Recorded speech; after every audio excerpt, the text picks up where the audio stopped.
Com desgaste sobre o aumento do IOF nos últimos dias, o governo prepara pacote alternativo aí que mira Fundeb e benefícios tributários e também a possível discussão de supersalários do funcionalismo público. É disso que a gente vai falar hoje. Para você atingir seus objetivos financeiros, você precisa contar com a melhor assessoria de mercado. Então preencha o primeiro link da descrição. E meu filho, bom? Vamos falar sobre investimentos? Bom, o governo prepara aí pacote alternativo ao IOF e tem Fundeb e benefícios tributários na mira aí para ser alternativa aí ao aumento do IOF. E aí depois de toda aquela reação negativa do mercado financeiro, o Haddad disse que houve um alinhamento ali entre o Executivo e o Legislativo em relação à proposta e apresentou ali à cúpula do Congresso Nacional uma proposta alternativa à alta do IOF. Porém, ele não falou ali, não deu ali detalhes do que foi essa reunião e não falou ali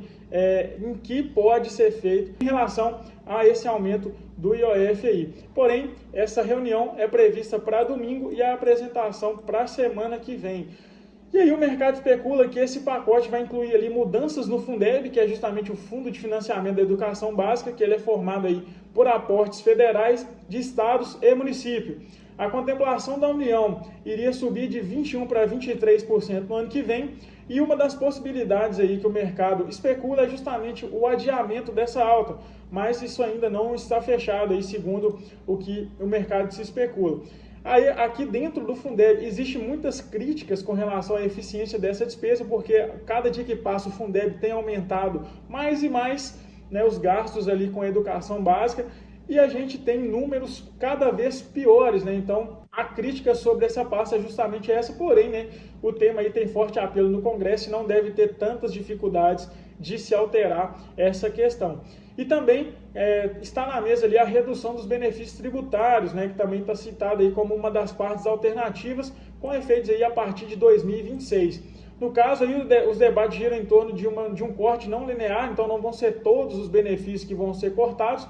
Vamos ver aonde que vai ser cortado isso daí, e o que reforça a necessidade de um debate prévio aí com os líderes, que justamente vai ser feito no domingo. O governo também quer discutir ponto importante aí, ó, o limite de supersalários do funcionalismo público, dentro aí do grupo de trabalho que foi criado na Câmara para formular esse projeto aí da reforma administrativa. Aqui é um ponto muito importante, porque a gente tem que observar a profundidade que o governo vai dar a essa questão dos supersalários, principalmente aos penduricários e toda aquela questão de que façam que aí tenha vários funcionários públicos aí que ganham mais de R$200 mil por mês, né, cheio de penduricário, né, de auxílio aqui, auxílio ali. Então, é uma discussão super válida e que, se for levada a sério da maneira que precisa ser levada, pode ser muito importante, principalmente com relação à saúde fiscal do nosso país, porque os supersalários hoje é uma questão muito complexa e muito difícil de ser resolvida, mas que precisa estar sim em pauta, e que bom que está em pauta, e esperamos que o assunto seja levado a sério. O objetivo é apresentar já na próxima semana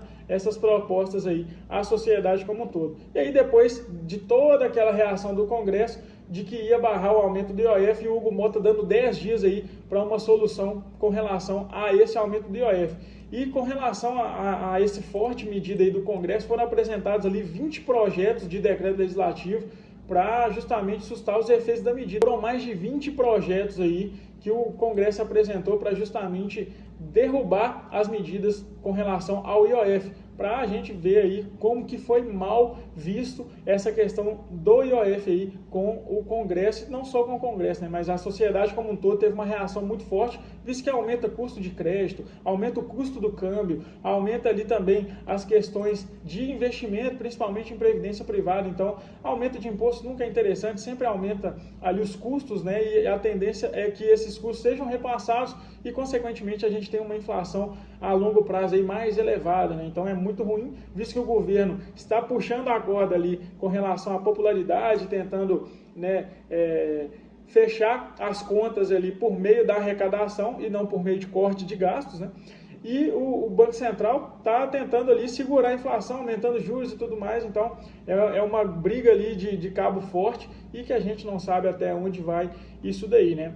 E aí, além do IOF, o governo já congelou ali 31 bilhões para tentar cumprir as metas fiscais desse ano. E aí, mesmo assim, a projeção de mercado é que vamos ter um déficit aí de 31 bilhões para esse ano, no limite inferior da meta, né, ou seja, menos 0,25, sendo que a meta do governo é colocar um déficit zero para esse ano.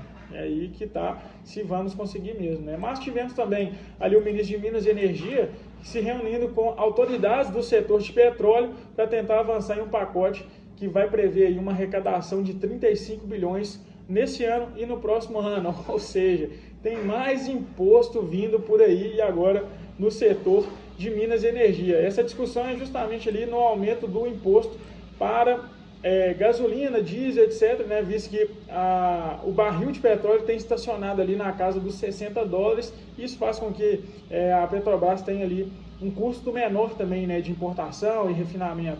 Né, então, por isso que existe essa discussão, mas é muito ruim, né, porque na hora que a gente pode ter uma redução ali do preço da gasolina, né, do preço do diesel e tudo mais, a gente pode ter um aumento do imposto aí que faça com que esteja no mesmo patamar com o barril de petróleo mais caro, ou até a gente pode ter um aumento, né, do preço aí na bomba, visto que depois desse aumento de imposto, o petróleo, nada garante que o petróleo vai continuar na casa ali dos $60, pode subir mais. Então é bem complicado aí querer colocar mais imposto no seu lombo aí. Para analistas aí, essa questão aí que o Haddad está conversando com o Congresso, de um pacote alternativo, e esse tempo que ele ganhou aí até domingo, né, é super positivo, né, segundo os analistas, porque o adiamento desse anúncio, né, dessas medidas fiscais e econômicas é muito positivo para dar mais tempo de construção de consenso e evitar atropelos, como foi feito aí no anúncio do IOF, né, no final de maio,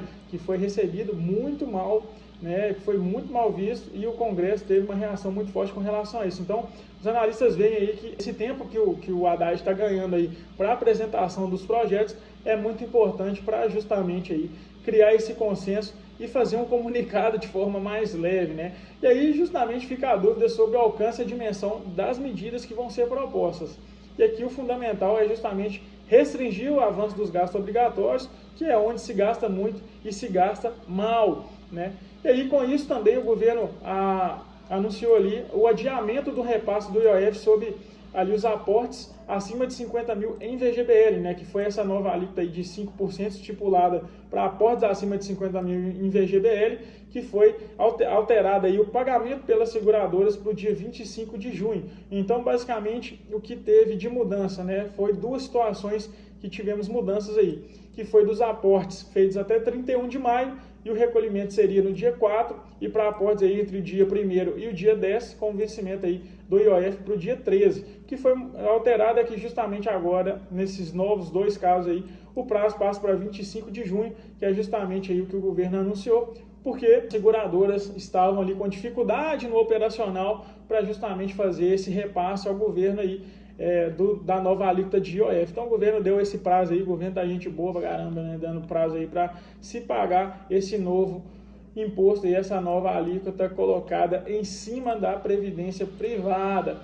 E para finalizar, a gente teve o Tesouro aí fazendo mais captação internacional, aumentando a nossa dívida internacional, que é um ponto de atenção, né? Então o governo, né, na sessão de ontem, captou ali títulos internacionais de 5 e 10 anos, e uma captação total ali de 2,7 bilhões de dólares.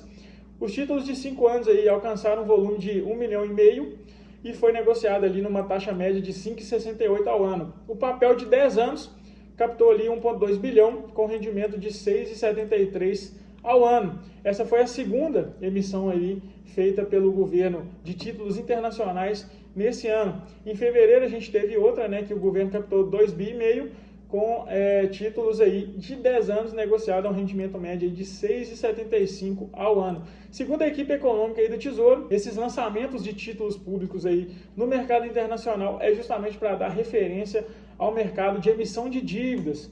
Então, os títulos públicos aí atrelados ao câmbio representam uma fatia menor da dívida do país, fechando abril aí com 4% do estoque, sendo que a meta para 2025 é justamente ficar entre 3% e 7% do total da dívida. Dívida internacional ainda não é um grande problema que a gente possui, né, igual outros países possuem aí, mas é um ponto para ficar de olho, porque visto que se o governo não está conseguindo captar dentro do nosso país, né, aumentar a dívida internacional a qualquer custo não é lá as melhores decisões a se tomarem, né? Então, ficar de olho nisso também é muito importante. Então, basicamente, o que a gente vai ter aí com mais impostos aí, sendo ali alternativos ao IOF, colocando ali no setor de Minas e Energia, né, como a gente comentou, traz mais custos, traz, né, produtos mais caros aí no final do dia, né, para o consumidor final, consequentemente, mais inflação. E você precisa se proteger da inflação de longo prazo no nosso país. E para isso, você precisa contar com a melhor assessoria de mercado para ficar por dentro de tudo que acontece no mercado financeiro e você atingir os seus objetivos financeiros. Então, preencha o primeiro link aqui da descrição que eu vou entrar em contato com você para a gente marcar essa conversa e montar a melhor carteira de investimentos de acordo com o seu perfil de investidor. Fechou? Então, no vídeo de hoje é isso. Vou ficando por aqui. Valeu!